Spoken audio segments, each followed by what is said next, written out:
Pour commencer, nous allons aborder les aspects religieux de ce Saint Graal. Tout à fait. Alors, au départ, le Graal appartenait à une légende celtique du 5e siècle. Il s'apparentait au chaudron de Zelda. Ce chaudron signifie la souveraineté, l'abondance, l'hospitalité. Et il est aussi considéré comme un instrument de résurrection. C'est-à-dire que quand on y jette des morts dedans, ils en ressortent vivants. Quels sont les auteurs qui ont fait du Graal l'objet, le symbole religieux qu'il représente aujourd'hui? Tout d'abord, il y a le récit des chrétiens de Troie. Le Graal est représenté sous forme d'un plat en argent. Il est large, creux, rond.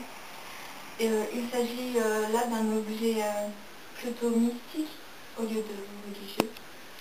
En effet, le Saint Graal de Chrétien de Troie, dont il ne révèle ni les origines ni le contenu, n'est pas le même que celui de Robert de Boron, qui est explicitement lié au Christ par l'intermédiaire de Joseph d'Arimathie.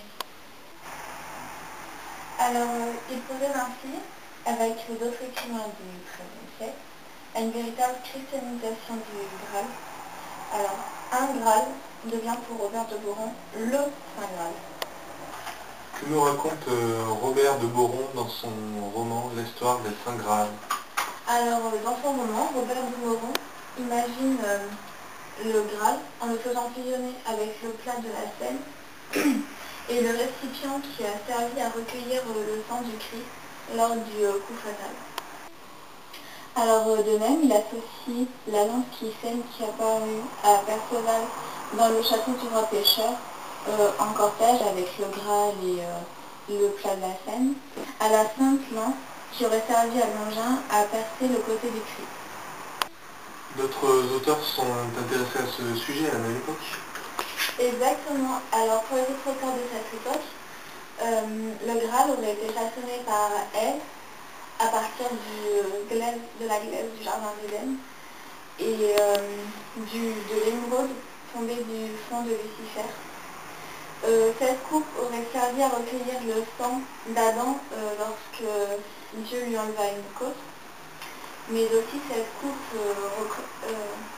représente le sang, la plaie et la douleur du monde, et c'est la seule à pouvoir y remédier. Et voilà. Et lorsqu'elle fut chassée du paradis, enfin du jardin d'Éden, elle l'emporta avec elle et la coupe elle s'est cassée en 7 morceaux et elle fut répartie sur toute la terre.